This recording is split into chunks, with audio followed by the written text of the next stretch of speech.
Salam uşaqlar, bu gün sizinlə mövzu sınaq 24-də baxacağıq 9-cu sinif buraxılış imtahanı üçün. Başlayaq birinci sualdan izah etməyə. Yenə hər videonun əvvəlində dediyim kimi PDF Telegram kanalında var. Oradan da əldə edə bilərsiniz və yaxud da buradan da baxıb birbaşa işləyə bilərsiniz və yekunda cavablar da var. Linkdə şərh bölməsində olur. Hər hansısa bir təklif və öneriniz olsa və yaxud da sualınız olsa yorumlarda qeyd edərsiniz. Deməli, birinci sual deyir, ABC paralelogramda BD 22-dir, ABD 42 olarsa PABCD-ni tapın. Deməli, birinci sual. Deməli, biz birinci paralelogram çəkək. Deməli, paralelogramımız olsun ABCD. Və bizdən deyir ki, BD neçədir? 22. Bura dedi. Bura 22'dir, yazıram bura 22. ABD'nin perimetri, yəni bax bu hissələrin perimetri 42'dir.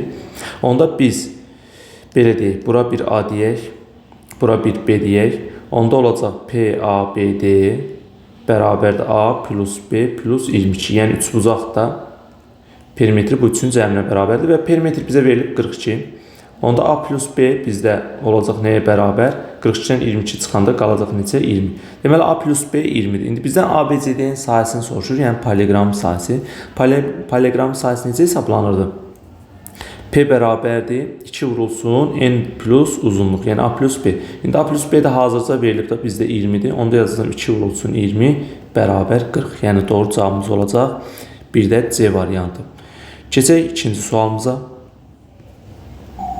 Deməli, tərəflərin nisbəti 3-2 kimi olan bərabər tərəfli üçbucaqların xaricən çəkilmiş çevirən uzunluğu 12 pi olarsa, kiçiyin xaricən çəkilmiş çevirən uzunluğu tapın. Deməli, biz ilk öncə bilirik ki, tərəflərin nisbəti bizə radiusları nisbətinə bərabərdir. Deməli, R böyük, onda RB yazıram buradan, bölünsün R kiçiyə. Və yaxud da belə də yaza bilərik. Belə yazaq, elə böyük, kiçik yazaq, bilinsin. Deyir ki, üçbucaqların böyüyün xaricən çəkilmiş çevirən uzunluğu. Çevirən uzunluğu nə ilə hesablanır? Deməli, L bərabər 2 pi R-lə. Bu da bərabər 12 pi-yə. Onda hər tərəf 2 pi-yə bölsək, onda R qalacaq nəyə? 6. Deməli, radius neçəymiş? 6. Bu böyüyün xaricən çəkilmiş çevirən radiusu oldu. Onda tənasübdə yerinə yazsaq, nisbətlərdə olacaq 3 bölünsün 2 bərabərdir, 6 bölünsün R kiçiyə. Buradan da R kiçiyi tapsaq, olacaq bərabər çarpaz vursaq, olacaq 2 vurulsun 6 bölünsün 3. Bu da eləcək necə 4. İndi radius 4 oldusa, onda uzunluğu L bərabər olacaq 2 vurulsun 4 vurulsun pi, bu da eləcək nə? 8 pi-yə. Yəni, çevirən radiusunu soruşurmuş. Radius olacaq onda necə? Təkcə eləcə 4. Yəni, doğru cavab olacaq 2-də A variantı. Üçüncü sual deyir, funksiyasının təyin oblastını tapın. Təyin oblastı, yəni x-in ala biləcəyi qiymətlərdir. Deməli, üçüncü sual kvadrat tənliyi olsun, xətti tənliyi olsun, yəni kx plus b olsun. Bunların təyin oblastı, yəni df nəyə bərabərdir? Mənfi sonsuzluqdan müsbət sonsuzluğa kimi. Yəni, üstə doğru cavab olacaq D variantı. Dördüncü sual. Deməli, deyir ki, radiusu 3 cm olan çevrə digər çevrəyə daxildən toxunur və böyük çevrənin mərkəzindən keçir. Rəngin hissənin sahəsini tapın. Onda həmin şəkili biz burada çəksək, sürətli şəkildə. Burada biraz şey kimi düşüb, amma düzəldə bilirikmi? Bir deyirəm uşaqlar. Çəkək, düz olsun. Tutaq ki, təqribən belə olsun. Təqribən belə bir çevrədir. Mərkəz də tutaq ki, buradadır. Kiçiyin radiusu neçədir? Kiçiyin radiusu tutaq ki, bizə verilib 3. Onda buradan bura qədər də radiusu olacaq da. Düzdürmü? Belə uzadaq, qoy daha yaxşı olsun. Buradan bura qədər də 3 olacaq. Onda böyüyün radiusu cəmi neçə olacaq? 6. Böyüyün radiusu oldu 6. Biz belə desək, dairənin sahəsini necə tapırıq? S bərabər pi r kvadratdır. Onda birinci böyüyün sahəsini biz tapaq. Böyüyün sahəsini tapandan sonra kiçiyin sahəsini tapıb çıxarıq ondan. Onda qalar bu kənardakı rəngli hissə. Onda olacaq bizdə necə? Böyüyün olacaq S böyük bərabərdir. Radius 6 idi, olacaq 6'nın kvadratı 36 pi. 36 pi. Kiçiyin də radiusu 3 idi. Onda sayısı S kiçik bərabərdir. 3'ün kvadratı 9 pi-yə. Bizə dedik ki, S ştrixlənmiş hissə, yəni S ştrix bərabərdir nəyə? Böyük, S böyük, çıxılsın S kiçik. Bu da bərabər olacaq 36 pi, çıxılsın 9 piyə. 36'dan da 9 çıxanda neçə qalacaq? 27 pi. Bu da olacaq rəngli hissənin sahəsi. Doğru cavab olacaq Y variantı. 2-də E, daha doğrusu 4-də. 5-ci sual. 5-də bizdə deyir, aşağıdakılardan hansı doğru deyil? Deyir, hərəkət zamanı nöqtə-nöqtəyə çevrilir. Hərəkət zamanı şuaya çevrilir, yəni səhv tapmalıyıq. Hərəkət zamanı parça-parçaya çevrilir. Hərəkət zamanı bucaq dəyişilmir. Hərəkət zamanı fiqur özünə oxşar fiqura çevrilir. 5-də doğru deyil Y variantı. Yəni özünə oxşar fiqura çevrilir yox axı. Hərəkət zamanı uşaqlar, məsəl üçün burada belə bir düz bucaqlı varsa, mən bunu hərəkət elətdirirəmsə, burada da yəni eynisi olmalıdır. Bu demək, bu eynisi daha oxşarı deyil. Oxşarı olsa, məsəl üçün belə də çəkə bilərdim da. Tərəfləri eyni dəfə böyük bir düz bucaqlı da çəkə bilərdim. Oxşar budur. Eyni bir dəfə böyük və ya kiçik tərəfləri, nöqtələr arasındakı məsafə. Yəni, burada hərəkətsə özünə oxşar yox, eyni ilə özü olmalıdır. 5-də doğru cavab olacaq Y variantı. Yəni, doğru deyil, səhvdir. 6 deyir, funksiyanın qiymətlər çoxluğunu tapın. Funksiyanın qiymətlər çoxluğu biz bilirik ki, kök altında ifadə, yəni indi burada 4x plus 12 da düzdür. Burada x-ımız hansı qiymətləri alacaq? 4x plus, yəni böyük bərabər ümumiyyətlə 0 olmalıdır. Ən kiçik 0 ala bilər. Bu 0 alanda, yerinə 0 yazanda y də bərabər 0 olacaq. Ən böyükdə, təbii ki, sonsuzdur, sonsuz bir ədəd yaza bilərik. Olacaq, ən kiçik 0 alacaq, ən böyükdə müsbət sonsuz. 0 müsbət sonsuz doğru cavab olacaq A variantı. Ümumiyyətlə, kök altında cüt dərəcədən ən kiçik 0 alır, ən böyüksə sonsuzluğa doğru gedir. 7-ci sual. Deyir, bərabərsizlər sistemini həll edin. Sistem olanda biz bunların kəsişməsinə baxırıq. Olacaq 7x böyük bərabər 21-i sola keçirdəndə 35 çıx 21 olacaq 14. Bu 7x-dir bu arada. Aşağıda da olacaq 3x kiçikdir. 21-dən də 12 çıxanda nə qalacaq? 9. Yəni 12-nin sağ tərəfi keçirdim. Mənfi olur da. Buradan da alınacaq nə? Hər tərəfi 7-yə bölündə x böyük bərabər 2 olur. Burada da hər tərəfi 3-ə bölündə x kiçikdir. 3 olur. Ədəd oxu üzərində qeyd eləyək. 3-dən kiçik. 3-dən kiçik bu hissə olsun və özü daxil deyil. Bir də 2-dən böyük. Qaralayıram içində, dariyə alıram. Daxil olmayanda eləcə dariyə alırdıq da, yəni ki, bunu da bilirik. Və 2-dən böyük bərabər. Bu da olacaq bu tərəfə doğru. Və biz dedik, kəsişməsini tapacağıq. Olacaq nə? Orta hissə, yəni 2 daxildir, bir də 3 də daxil deyil. 2, 3, yəni doğru cavab olacaq 7-də A variantı. Heyət desəydi, bunların birləşməsini tapardıq. O da onda Y variantı olardı, amma bizdə birləşmə sistem dediyi üçün kəsişməsinə baxacaq. Heyət deyəndə kvadrat mötərizə olur bu arada. O zaman birləşməsinə baxırıq. 8-ci sual. Deməli, 8-ci sualda bizdə deyir ki, CBD-nin sahəsini tapın. Bax, buradakı bu nazik üçbucağın sahəsini bizdən soruşur. Nazik üçbucaq deyəndə bu balaca üçbucağında nazik biraz qəribə çıxdı. Bu üçbucağın sahəsini bizdən soruşur. Deməli, həmin üçbucağı burada çəkirəm şəklini. Bir dəqiqə. Həmin üçbucağın şəklini buradan çəkirəm. Bunun artıq hündürlüyü hansı tərəfə düşəcək? Xaricə düşür da, düzdür. Onda bura neçədir? 16-dır hündürlüyü. Yəni h bərabər 16-ya. Tərəf də neçədir? 12. Yəni bu tərəfinə çəkilmiş hündürlükdə. Sadəcə burada bu təpədən bura çəkmək mümkün deyil də, xaricə düşür. Körbucaqlı üçbucaqda xaricə düşür axı. Onda olacaq S bərabərdir. Üçbucaqda sahə necə hesablanır? 2-də 1 AH şəklində. Burada da olacaq 2-də 1 vurulsun tərəf, 12 bir də vurulsun H. Yəni hündürlük. Bu da bərabər olacaq neçəyə? 6 vur 16, bu da eləyir 96. Doğru cavabımız olacaq 8-də B variantı. Burada uşaqlar, bəlkə də siz belə də eləyə bilərsiniz. Məsəl üçün, bura bir x deyərsiniz. Burada göstəreyim. Bura bir x deyərsiniz. Birinci böyük üçbucağın sahəsini taparsınız, yəni katet hipotenuza vurarsınız. Sonra burada olan, bax, bu kiçiyin sahəsini taparsınız. Məsəl üçün, x-i vurarsınız 16-ya. Sonra böyükdən də buranı çıxarsınız, yəni cavab alarsınız. O biraz uzun üsuldur. Amma yəni o da doğrudur, yəni səhv deyil. Yəqin ki, elə eləyənlər də var. Diaqonalı 12 cm olan kvadrat xaricinə çəkilmiş çevirən radiusunu tapın. Deməli, diaqonalı 12 isə həmin kvadratın xaricinə çəkilibsə, deməli, diaqonal nə olur? Həmin mərkəzdən keçir və 12 isə 6 hissələrə bölünür ki, bu da radiusdur. Bizə nəyi soruşur?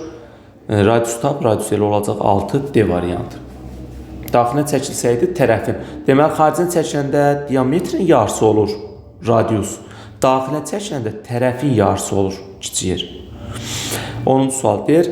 Nöqtəsi düz xətə nəzərən simmetrik olan nöqtə y bərabərdir x oxuna nəzərən, daha doğrusu funksiyasına nəzərən simmetrik nöqtədə x, y funksiyası yerlərini dəyişir koordinatlar. İndi burada da 3, 4 isə 4 olacaq. Yəni onda cavab olacaq A variantı. 11-ci sual. 11-ci sualda mənfi ədəddən modulda hər zaman müsbət çıxır. Müsbət ədəd hər zaman mənfi ədəddən böyükdür. Yəni burada cavabımız olacaq doğru cavab A variantı. Yəni nə yazırıqsa yazıq hər zaman müsbət çıxacaq.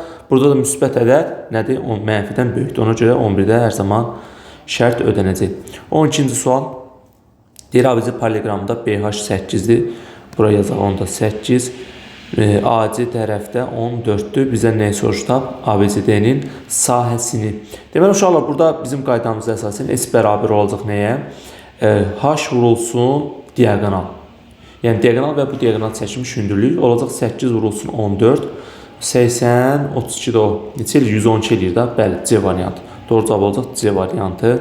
12-ci sualda. Bu niyə belədir? Əslində biz buradakı bu üçbucağın sayəsini tapa bilərik də, düzdür. Bu üçbucağın sayəsi nə olacaq? 8 vur 14 bölü 2. Düzdür, bu deyir neçə? 56. Həmin üçbucaqdan biri də burada var da. Ona görə 56, 56 eləyəcək yenə 112. Ondansa 2-yə bölməkdənsə elə biz diagonalı vurarıq, həmin diagonal çəkmiş hündürlüyə birbaşa paralleqramın sayəsini taparıq. 13. Deyir, aşağıdakı nöqtələrdən hansı nöqtəsində keçən funksiyasına aiddir? Bu nöqtədən keçirsə funksiyam aparıb qiymətləri yerinə yazaq. Birinci x olur, sonra y olur. Yəqin ki, bunu bilirik. Onda x-in yerinə 2-də 1, y-in yerinə 1 yazın. 1 bərabər 1 bölünsün 2-də 1 plus n. Buradan çarpaz vursaq olacaq 0.5 deyək də 2-də 1 plus n bərabər 1-ə. N də bərabər 1-dən də 0.5 çıxanda qalacaq 0.5. Deməli, mənim funksiyam əslində nədir? 1 bölünsün 0.5, daha doğrusu 0.5 neydi? X plus 0.5 olacaq bu şəkildə. Bu mənim funksiyamdır. İndi deyir, hansı bu funksiyaya aiddir? Artıq burada bir-bir yoxlamaq lazım uşaqlar variantları. Məsələn, A variantı. Burada hər bir kəsirləndir, biraz yorucu ola bilər. Asanlarına baxaq, Y ilə D-yə baxaq birinci. Y variantında 0 qoyanda nə olacaq? Olacaq 1 bölünsün 0 plus 0.5, elə 1 bölü 0.5 eləyir də, yəni 2-də 1, bunda tərsi 2 eləyir. Yəni 2-də 1 eləmir. Y variantı nağdı səhvdir. Sonra D variantında yoxlayaq. Çalışın birinci hər zaman asanlar yoxlayın, sonra kəsirləri kesin. Ümumiyyətlə bütün misallarda belə eləyin. 1 yazanda olacaq 1 bölünsün 1 plus 0.5, yəni bu deyir nə? 1,5. 1,5-də 2-də 3 deməkdir. Bunda böləndə tərsinə çevrilir. 3-də 2 olur. Bəli, D variantı ilə doğru olacaq. Bəli, D variantı şərtimizi ödədi. 1 qoyanda həqiqətən nə oldu funksiyam? 3-də 2. Yəni doğru cavab oldu D variantı. 14-cü sual. Deyir, A-nın hansı qiymətin ifadəsinə böyük olar? Yəni 4A plus 17 böyük olsun nədən? Bu mənfi 2 adı da. Mənfi 2A plus 11-dən. Mənfi 2A-nı adlatsa keçirsək, olacaq 6A, yəni işarəsi dəyişir, toplama olur da. Böyükdür 17-dən sağa keçində çıxma olacaq. 11-dən 17 çıxanda nə qalır? Mənfi 6. Hər tərəfdə 6-ya bölsək, A böyükdür mənfi 1-dən. Mənfi 1, müsbət, sonsuzluq və özü daxil deyil. Olacaq 14-də C variantı. Keçək 15-ci suala. Deyir, aşağıdakı funksiyalardan hansı xətti funksiyadır? Xətti funksiyanın ümumi şəkli kx plus b-dir. Məxrəcdə x olmaz və qüvvətində heç bir ədəd olmamalıdır. Ya, sadəcə 1 olmalıdır. Dərəcəsi böyük olmamalıdır birdən. Deməli, A variantında nağdı kvadrat var. Bu səhv olacaq. A variantı səhvdir. Sonra Y variantı x-in üstünə kub var, ola bilməz. D variantı daha doğrusu. Y variantında kvadrat var, ola bilməz. Məxrəcdə ola bilməz. Tərs mütənasibliyi olacaq. Bir dənə yeganə qaldı, C variantı qaldı. Doğru cavabımız olacaq C variantı. Bunun hər tərəfini 2-yə bölündə elə belə olur da. 1,5x plus 2,5. Bu da xətti funksiyadır. Heç bir problem yoxdur 15-də. 16-cı sual. Hər iki ifadə sıfıra bərabərdirsə, bu moduldadır. Bu da cüt dərəcədən kökün altındadır. Deməli, onda bunlardan ən kiçik 0 çıxardıram. Daha doğrusu 0-la 0-ın cəmi 0 eləyir. Yoxsa bunlardan hər zaman nə çıxır? Müsbət bir ədəd çıxır. Müsbət ədədində cəmi 0 eləməz. Deməli, hər biri bunların nə olmalıdır? 0-a bərabər olmalıdır. Onda hər birini 0-a bərabər götürürəm. 16-cı misalda x kvadrat minus 10x plus 25 bərabər 0-a. Buradan vuranda 25 toplayanda müsbət 10, elə 5 də, vuranda 25 eləyir, toplayanda müsbət 10 eləyir. Yəni 2 bərabər kökü var. Onda x-in bərabər oldu 5-ə. Sonra y kvadratı minus 6y plus 9 bərabər 0. Burada da deyəsə 2 bərabər kök olacaq. Bəli, 3-dən 3 olacaq da. 3-ü 3-ə vuranda 9 toplayanda müsbət 6, yəni y də bərabər 3-ə. Bizdən də nəyə soruşur? Bunların hasili 3 vur 5-dən neçə edir? 15. Yəni bizim cavabımız 16-da olacaq. 15. Keçək 17-ci suala. Nə istəyir? Düzgün 12 bucağının xarici bucağını tapın. Xarici bucağın düsturu nə idi? 360 böl n idi də. Burada n nə idi? Tərəflərin sayı. Onda olacaq düstura əsasən 360 böl 12. Bu da eləyər 30 dərəcə. Bir xarici bucağı olacaq 30 dərəcə. Keçək 18-ci suala. Deyir, ABC rombunda A bucağı neçə dərəcədir? 60 dərəcədir. Onda burada 120 dərəcə olacaq. Hələ ki, bura lazım deyil. Deyir, AB tərəfi də A-dır. Onda sahəsini bizdən soruşur. Rombdursa bu tərəfdə A olacaq, burada A olacaq, burada A. Deməli, S bərabər bizdə nə idi? A kvadratı vur sinus alfa idi. Digər 4 bucaqlarda isə S bərabər A vurulsun B sinus alfa idi. Yəni necə idi burada? Bax, belə bir düstur var idi bizdə. Bura alfa-dırsa, bura A-dırsa, bura B-dirsə, bax, bu düstur buna aiddir. İndi bizdə də A B-yə bərabər olduğu üçün bütün tərəf A kvadrat olur da. Onda olacaq S bərabər A kvadrat vurulsun sinus 60. Sinus 60 dərəcədə də biz artıq bilməliyik ki, nəyə bərabərdir? 2-də kök altında 3-ə. Yəni mənim yekun cavabım olacaq A kvadratı kök altında 3 bölünsün 2 şəklində. 19-cu sual. Deməli, burada şəklini ilk öncə çəkək uşaqlar. Çünki orada kiçikdir şəkil. Bir dəqiqə. Biraz da böyük çəkək. Bacardığımız qədər. Bunu biraz belə eləyək. Aha. Aha, əla. Super. Deməli, buradan da olacaq A, B, C. Buradan bir dənə M-in çəkək. Buradan belə eləyək, biraz oxşasın. Bu bucaq bu bucağa bərabərdir. Düzdürmü? B bucağı hər ikisi üçün eynidir. Bir dənə qaldı burada nə? N bucağı ilə bu bucaqlar C bucağı nə olsun? Bir-birinə bərabər olsun. Burada bu arada M-dir, bura 2-dir, burada 3-dür. Burada 1-dir. İndi oxşar nisbətlər nə götürə bilərik? Baxaq. Bizdən nəyi soruşur? Oranı deyək. AN. AN. Burada 1T deyək. Buranı bizdən soruşur. Onda tutaq ki, bu üç bucağın bu bucağı qarşıdakı tərəf 1-in 1 bölünsün. Ona uyğun bucaq, bunun qarşıdakı böyük bucaq artıq burada 5-ə nisbət olacaq. Bərabərdir. Sonra bu bucağın qarşıdakı tərəf 2-nin. Sonra buna uyğun bucaq, bu bucaqda. Bunun qarşıdakı tərəf böyükdə 1 plus T olacaq artıq. Bura T idi, burada 1 idi. 1 plus T-yə nisbət. Biz qurduq. Tənasübümüzü indi yaza bilərik. Yaxşı, bunu qoyaq bir tərəfə.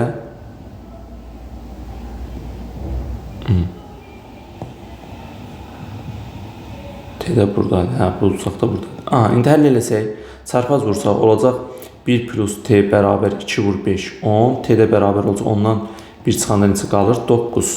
Yəni cavabımız olacaq 9. Yəni yekun cavabımız oldu burada. 9 AN. Sonra 20-ci suala baxaq. 20. Deyir ki, ABC üst bucağında 4-dür, 99-dur. Bizdən nəyi soruşur? BCA. BCA. Yəni düz bucağın üst bucağının sayısını bizdən soruşur da.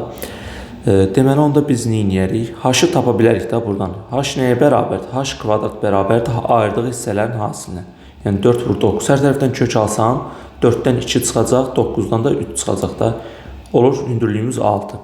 Deməli, H-ımız 6-dırsa, onda olacaq S bərabərdir. 2-də 1 AH. Düzdür. Deməli, onda burada 2-də 1 olacaq. Tərəfimiz cəmi 9, 14 eləyəcək. 9, 4 eləyəcək 13.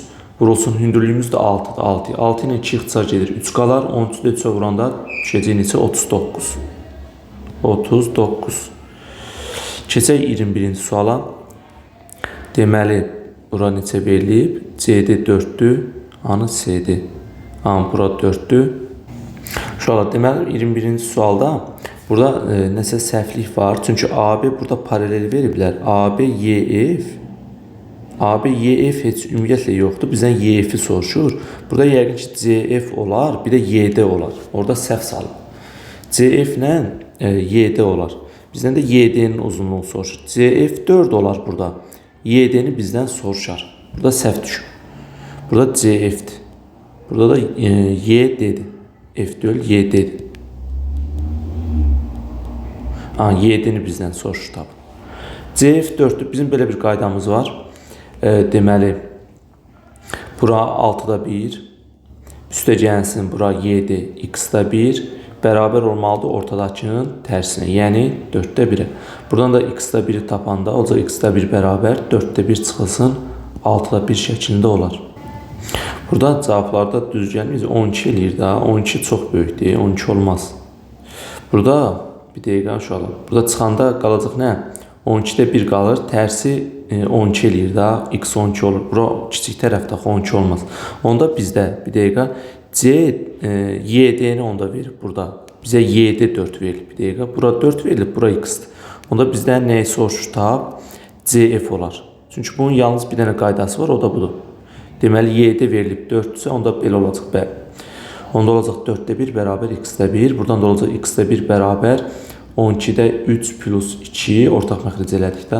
Olacaq 12də 5. Buradan da x tapanda olacaq 5də 12. Yəni tərsinə çeviririk. Bu da nə edir? 2,4. Yəni yekun cavabımız olacaq 2,4. Bəli, bu kiçik tərəf oldu artıq. Bəli, olacaq 2,4. Yəni buranın 12 çıxma ehtimalı və yaxud da buranın 12 çıxma ehtimalı yoxdur. 22-ci sual vaxtımızı aldı. Deyir kvadrat təyin köklərindən biri -2 olarsa digər kökünü tapın.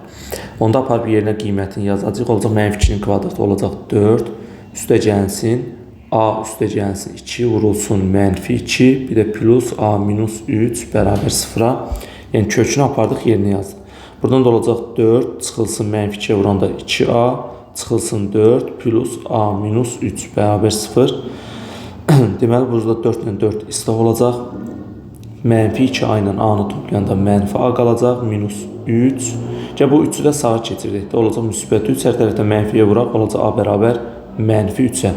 A-mız -3-də onda bizim tənimiz olacaq x kvadratı. Burada -3 yazsaq a-nın yerinə. Olacaq -3 ilə 2-ni toplayanda -a. Daha doğrusu mənfi qalır. Onda x-ə vuranda -x eləyir. -3 ilə də -3 toplayanda -6 eləyir. Bərabər 0-a. Buradan köklər -2 ilə 3 olacaq da. Toplayanda vuranda -6, toplayanda müsbət 1. Digər kökü olacaq neçə? 3. Keçək 23-cü suala. Tənlər sistemində x kvadrat plus y kvadrat bərabər m olarsa, m-in 30%-ni hesablayın. Birinci uşaqlar biz x kvadrat plus y kvadratını tapmaq üçün hər tərəf kvadrata yüksəltməliyik, amma ondan qabaq x, y tapmalıyıq. Onda burada ikinci verilən tənlikdə ortaq məxric eləcək olacaq x, y-də x plus y bərabər -2də 1. Buradan da x plus y bizə verilib da neçəyə bərabər 3-ə. Onda x plus y-in yerinə 3 yazanda olacaq 3 bölünsün x, y bərabər -2də 1. Buradan da çarpaz vuranda olacaq x, y-də bərabər olacaq neçə? -6. İndi digər tərəfdən x plus y bizdə nəyə bərabər? 3-ə. Düzdür, bunun hər tərəfin kvadrata yüksəldək. Misalda çünki verib elədir. Burada olacaq nə? X kvadratı plus y kvadratı üstə gələk. Birinci olaraq ikincinin ikimisi. Yəni 2xy bərabər 9-a. X, y -6-da olacaq x kvadrat plus y kvadratı. Çıxılsın 2-yə də vuranda -6-nın -12 bərabər 9. Buradan da -12-ni sağa keçirdəndə olacaq nə? X kvadratı plus y kvadratı bərabər 12 ilə 9 toplayanda 21. Bizdə x kvadrat plus y kvadrat 21 oldu. İndi bunda bizdən soruşur ki 30%-ni tap. 21 vurulsun 30 bölünsün 100. 0-ın biri ixtisar gedər. 21-i 3-ə vuranda 63 böl 10. Bu deyilir neçə? 6,3. Yəni 23-də cavabımız olacaq 6,3. Sonra 24-cü sual. Deyir bərabərsizliyin ödəməyən tam ədədlərin cəmini tapın. Deməli ilk öncə biz köklərini tapmalıyıq. Vuranda müsbət 10, toplayanda müsbət 7. 2 ilə 5. X minus 2 və x minus 5. Böyük bərabər olmalıdır 0-dan. Köklərini götürsək, dedik 2 ilə 5-də kökləri 2, bir də 5. İntervallara ayırıram və özləri daxildir. Bizdən deyir ki, ödəməyən həllər çoxluq. Deməli 5-dən böyük qiymət verəndə müsbət, mənfi müsbət olacaq.